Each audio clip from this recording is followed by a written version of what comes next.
While filming ocean life near a remote Indonesian island, a documentary crew's underwater drone captured something impossible: the intact fuselage of Flight MH370, resting silently on the seafloor years after its mysterious disappearance. As they zoomed in on the wreckage, the crew's excitement transformed into horror when Sophia spotted the unmistakable pattern of bullet holes lining one side of the aircraft. The ocean stretched endlessly before them, a vast blue canvas hiding countless secrets beneath its surface. For Jason, May, Amir, and Sophia, this remote Indonesian island represented the perfect location for their documentary on marine life. The four-person crew had spent months planning this expedition, driven by their shared passion for ocean conservation. Jason checked their equipment one last time before deployment. The underwater drone was their most valuable asset. May had customized it with additional lights and a high-resolution camera. The first 2 days of filming went exactly as planned. None of them could have anticipated how drastically everything would change on day 3. That morning began like the others. Sophia identified a promising area on their depth charts, a sudden drop-off that might reveal deeper-dwelling species. Amir secured their small boat while Jason and May prepared the drone for its deepest mission yet. The sea was calm as they launched the drone into the water. Jason controlled its movements while the others clustered around the monitor. For the first 20 minutes, they documented normal marine activity until the drone's lights illuminated something distinctly unnatural on the ocean floor. At first, they thought it was debris from a shipwreck, but as Jason maneuvered the drone closer, the shape became unmistakable: a massive airplane wing, partially buried in the sand but remarkably intact. The crew exchanged confused glances. They were nowhere near established flight paths. The location made no sense for a crash site.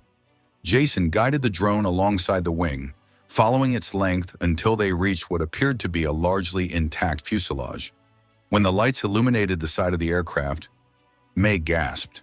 There, clearly visible, despite years underwater, were the distinctive red and blue stripes of Malaysian Airlines. A heavy silence fell over the boat. This wasn't just any plane. The size, the markings, the location. It all pointed to one possibility that seemed too incredible to believe. Amir was the first to say what they were all thinking. He pointed out that this could be Flight MH370, the Malaysian Airlines Boeing 777 that had vanished without a trace years ago with 239 people on board. One of aviation's greatest mysteries, potentially solved by their small documentary team completely by accident. Sophia checked their GPS coordinates against what little was known about MH370's last radar contact. Their initial shock gave way to a sense of responsibility. If this truly was MH370, they needed to document everything thoroughly before notifying authorities. Jason guided the drone in a careful pattern around the wreckage, capturing every angle. As they circled the fuselage, Sophia noticed something that didn't fit the prevailing theories about MH370's disappearance. She asked Jason to zoom in on a section of the plane's exterior. The high-definition camera revealed a pattern of small, perfectly round holes clustered along one side of the aircraft. Jason enhanced the image, and the blood drained from his face. These weren't random damage patterns caused by an ocean crash. The holes were uniform in size and distribution, consistent with bullet impacts. The implications were staggering. All major theories about MH370 had centered around mechanical failure, pilot suicide, or some catastrophic event. Not an external attack. Yet the evidence before their eyes suggested something far more sinister. Moving the drone toward the cockpit area, they made another disturbing discovery. The compartment where the black box should have been located showed signs of forced entry. Tool marks were clearly visible around the edges, indicating someone had deliberately removed it after the crash. What had begun as an exciting discovery now filled them with unease. This wasn't an accident. Someone had shot down the plane and then gone to extraordinary lengths to retrieve its black box from the ocean depths. After a tense discussion, they agreed they couldn't simply ignore what they'd found. They secured the footage, brought the drone back aboard, and returned to shore. That evening, they contacted the nearest aviation authority, describing their discovery without mentioning the bullet holes or missing black box. But the response came much faster than expected. Within hours of their report, 3 unmarked boats arrived at the dock near their hotel. A group of stern-faced men in plain clothes approached them, claiming to be from an international aviation investigation team, but presenting no formal identification.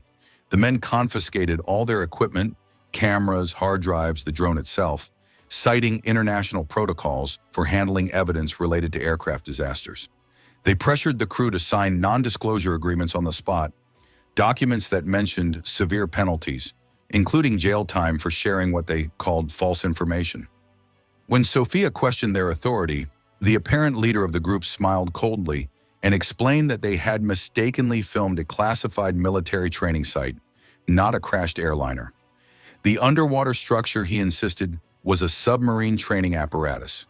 Amir challenged this explanation, mentioning the Malaysian Airlines markings they had clearly seen. The man's demeanor instantly changed, his tone becoming overtly threatening as he reminded them that falsely claiming to have found MH370 would cause unnecessary pain to the victims' families. That night, the crew noticed men watching their rooms from the hotel lobby. For 2 tense days, they were effectively detained at the hotel. Then abruptly, they were informed they would be departing on separate flights to different countries.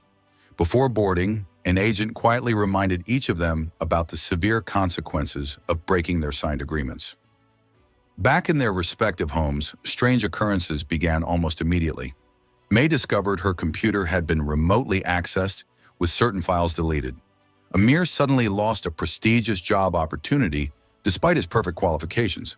Sophia's research visa application was mysteriously delayed without explanation. Then came more direct intimidation. Jason returned to his apartment one evening to find it had been broken into. Nothing of obvious value had been taken, but his external hard drives and backup systems had been systematically destroyed. A week later, Sophia was driving home when a black SUV with tinted windows began following her. On a deserted stretch of road, the vehicle accelerated and forced her car off the road. She escaped with minor injuries, but the message couldn't have been clearer. Despite the escalating threats, the crew maintained contact through encrypted messaging apps. May discovered that their cloud backup system had automatically uploaded portions of their footage before the equipment was confiscated. The video clearly showed the bullet holes in the tampered black box compartment. After much debate, they decided to contact an independent journalist known for covering government cover-ups. But the night before the planned meeting, Amir disappeared from his hotel. Terrified but determined, the remaining 3 crew members uploaded copies of the footage to secure sites with instructions to release everything publicly if they failed to check in daily. For months, they lived in fear. Then, exactly 6 months after their discovery, Jason received an anonymous package. Inside were 3 items: a newspaper clipping about the suicide of a high-ranking Malaysian defense official, a partially redacted document mentioning Operation Blackfish in connection with Flight MH370, and a memory card containing a video of Amir. He was alive but clearly under duress, mechanically reciting a statement claiming their footage had been fabricated. The pieces finally came together. Their documentary about ocean life had accidentally exposed something powerful people would kill to keep hidden, evidence that Flight MH370 had been deliberately shot down, with its black box removed to eliminate any record of the attack. They had stumbled upon a massive international cover-up. Now they faced an impossible choice: pursue the truth at the risk of their lives, or surrender to the forces that had already demonstrated their reach and ruthlessness. Could 4 ordinary documentary filmmakers stand against the combined power of multiple governments determined to protect their deadly secret? And how many others had discovered pieces of this truth only to disappear without a trace, just like Flight MH370 itself was supposed to have done?